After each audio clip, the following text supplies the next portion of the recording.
see you in the gym, man. We need to drop an action movie. You know what I'm saying? Stevie Baggs, Keith Terrell. We need to do that. I like that. It's time for good conversation and some of the best vegan cuisine in the city. I'm sitting down with my good friend, actor, author, and former NFL player, Stevie Baggs Jr. This is Young, Black, and Vegan, and I'm your host, Keith Terrell. Yeah, man, glad you came. So this is where I usually come, man. These are my cheat meals right here. You know what I mean? They got the vegan donuts popping, and they switch up the menu like every month. So I don't even know what they got this month, man. Wow. So you don't even really have a favorite. They had a pecan like praline joint last month. That was good, but they took it off the menu for this month. So we're gonna see what they got going. I'm mine is carrot cake, and maybe the vanilla bean. So what's the base of the vegan donut? Do you know? That's a good question. What's the base of these vegan donuts? So we use potato flour, coconut oil, things like that, just to make sure everything's all natural and safe. Okay, nice. I'm gonna take the vanilla bean. It seems super rich, but I'm gonna try this right here. And one of these cappuccino crunches. I'm not a key lime pie guy, so we're gonna try this bar snack out. See what y'all working with. Thank you. Yeah. Take it out. This is my spot right here, Revolution Donuts. Let me open this thing up, man. Yeah. So, like I said, I usually get this in after I work out. I still got leg day today, but we gonna make an exception today. So, before we jump into these though, we're gonna hold off. I want to take you to this other spot that you're gonna love. I mean, they look good, man. I mean, we about to get it popping. You know what I'm saying? You ready to go check out this other spot? Let's do it.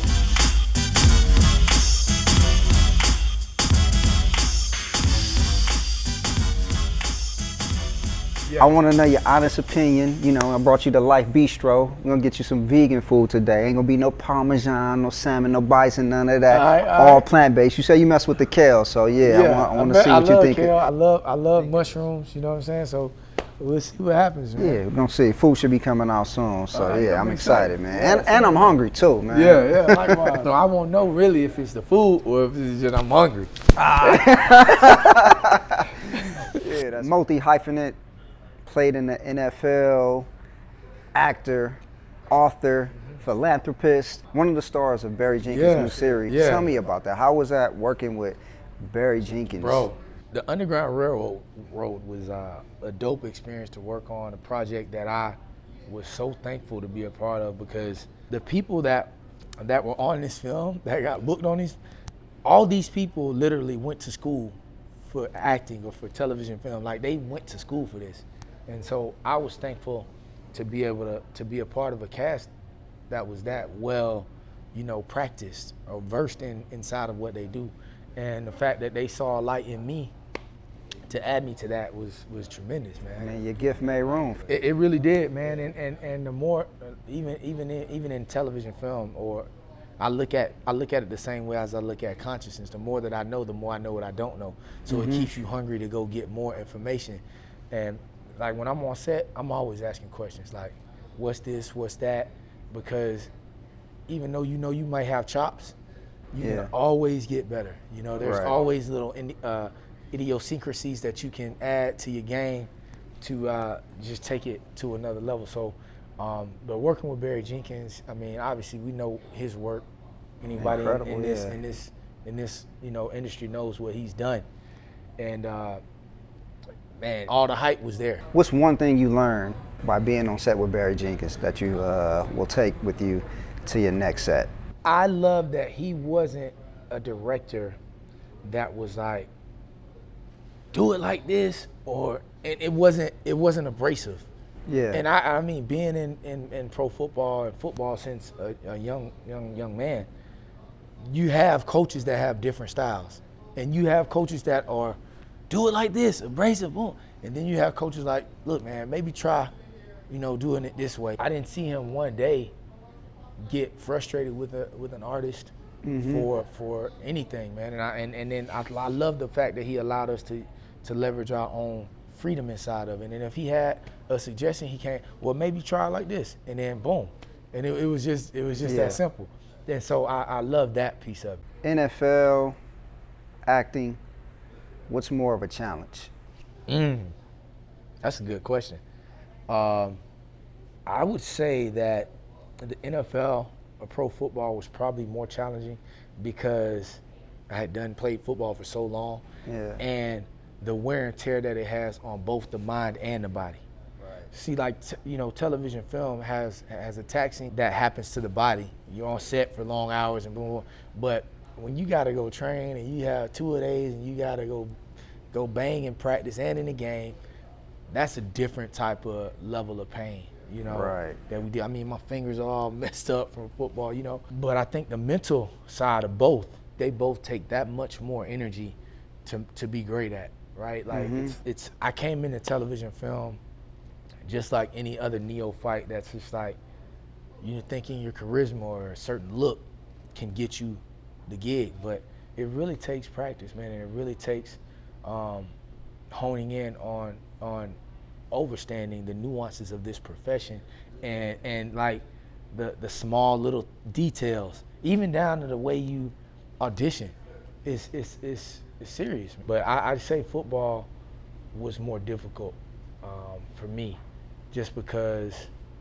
Man, I can imagine you getting cracked by 300-pounders. Yeah, man. Well, I like to think I was doing the cracking, but yeah, exactly. But even when you're dishing out the pain, man, it still has a wear and tear on the body. You're a wordsmith, and so you said you don't call it a diet, you call it a live it.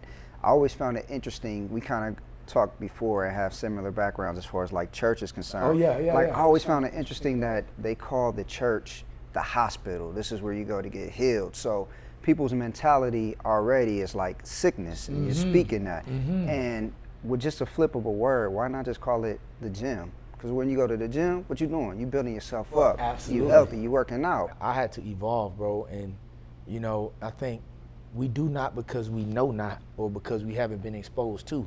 Right. So your exposure and your experience becomes your truth. And having mentors and having traveled the world and learning and being open to receive information. And I think a lot of the times we get so stuck in our tradition that we won't open our hand to truth.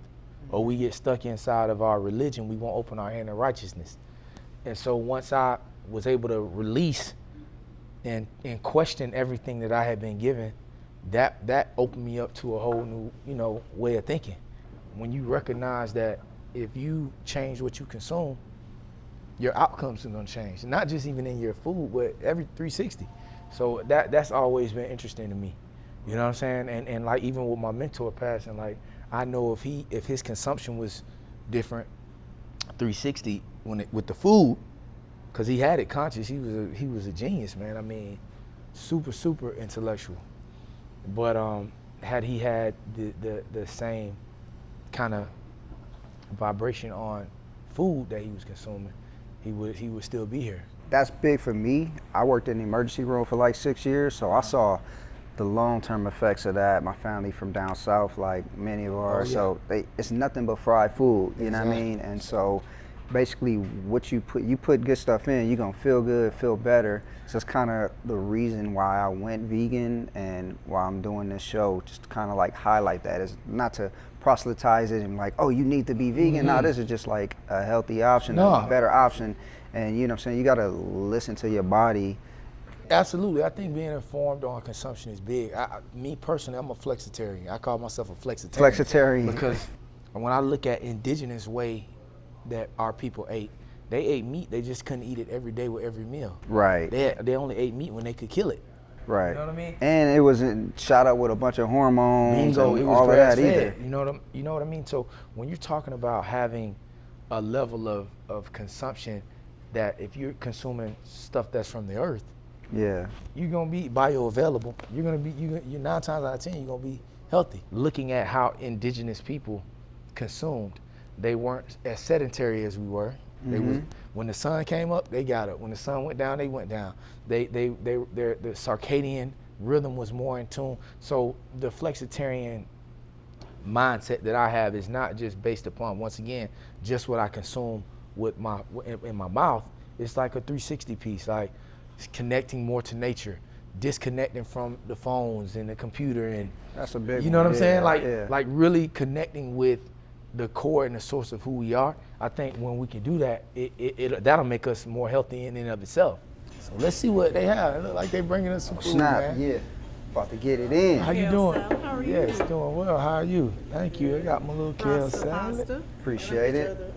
Thank Wow, you. wow. That looks good. So we got the Rasta pasta popping right here. So Okay. you ever want some pasta? They got the vegan shrimp in here. Really? You got the what you get? You got the kale I salad. got the What kale else? salad, and I got the I got some oyster and mushroom thing, and I got the Philly cheesesteak. Philly you know, cheesesteak, let me okay. see what's going on. Vegan Philly. Thank you. Well, here's Yeah, all the spicy mushrooms. oyster mushrooms. Yes. Thank you. Tell me if I brought you to a good spot. Time to go to work. That's good. See, the thing is, I already eat a lot of the ingredients that they have, like the mushrooms, the kale. I'm already on that. Before I touch this though, you gotta try one of these vegan shrimp. All right, bet. Let me know what you think.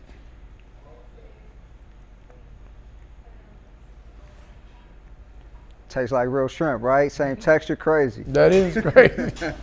It does taste like a real shrimp, man. That's wild. Here's the real test if you like the food. Would you come back here? I got a confession to make. This is not my first time here. I've been here before, man. Hilarious. Bro, it's good, man. I love it. Nah, it's slapping. It's real good food, man. And I love the fact that, it's owned by our people. Right. So it makes it even greater. So I just thought about this the other night, bro. All right. I moved to Atlanta 2.5 years ago. You were the very first person that I shot something for, right? Right. I remember I came, I I think it remember was that. at the At Mercedes, the the Porsche Porsche Center, dealership. right? Yeah. So you're the very first person I shot something for when I moved to Atlanta. You're the very first guest on Young, Black, and Vegan too, man. Full circle. That's dope, man. No, that's real dope. What self-care look like for you? Being able to have balance in pretty much every area of my life, whether it's work, play, rest, the physical fitness part of it. I think having all of those things in homeostasis is what that means to me. Yeah, so give me Stevie Baggs self-care weekend. I always try to get a massage at least once every week or two. to be Right, honest, right. Because I'm riding my road bike a lot. I'm still in the gym, so I'm putting a lot of energy I out. see you in the gym, man. Hey, man. We need to drop an action movie. You know what I'm saying? Stevie Baggs, Keith Terrell. I like We need to Keith do Terrell. that. I like that, man. So that's the physical fitness part of it. Right. And I think that, if we don't move the body, whatever you don't move, it's not gonna Atrophies, grow. yeah. It's just gonna stay stagnant. So I'm always doing that, looking to sweat, looking to push out the toxins, and like I said, reverse the aging process. What's your live it like? Not your diet. I always tell people I'm a flexitarian, or I practice an indigenous way of consuming, which means I have a plant base, of course, and I'm an herbalist. I'm into herbs and essential oils, so I take herbs and oils pretty much every day. I also try to eat according to my blood type. Okay. So, I'm a B negative blood type, so I don't eat a lot of chicken. I don't eat a lot of, I try to stay away from a lot of corn, things of that nature that will create agulation or inflammation in the gut. So I've been doing the vegan thing for like 6 years now, man, and feel amazing. Energy is crazy, stamina out of this world. Like, Wow. yeah. Has practicing veganism, how has that impacted your thinking? My thinking is clear, man. A lot more creative. Another thing on top of the veganism that I just started last year was transcendental meditation. I don't know if you heard of that, but Put me on. hey, bro, game changer. Like, it's basically a meditation where you go to a teacher and they give you a mantra, do it twice a day for about 20 minutes. Wow. But I've seen So they give you a mantra, you don't have your own mantra. yeah, they give you like your own mantra. So like, you go to the teacher, they ask you some questions or everything, and then it's the mantra for you. Yeah, it's dope though, man. Cause I've tried like the meditations where you focus on your breathing, binaural sounds, guided meditations. None of them really hit for me, but with this, game changer. Like, by giving away that time to meditate, I actually got way more time in my day, if that makes sense. Absolutely. Yeah. And I think that you hit it on the head when you talked about the different types of meditation, and then you found one that works for you. Right. I think people should do the same thing with whatever they consume. Yeah. It's all a practice, and so once you continue to learn self, Right. And go within, you're like, okay, I know this works for me. I know this makes me feel better. I know this gives me more clarity. You know, I know and then you live your life with a lot more peace, in my humble opinion. Yeah. I say I'm a flexitarian because it's days when I am a vegan. Yeah. There's days when I am a vegetarian. There's days when I'm not. You know what I mean? Right. And I feel like being flexible in your consumption and is something that we have to do in life anyway. Right. You know? What's the best piece of advice you received? Yeah, that's a difficult question to answer. But I'd say that I'd probably lean towards stand on what you stand on, but be open to receive more.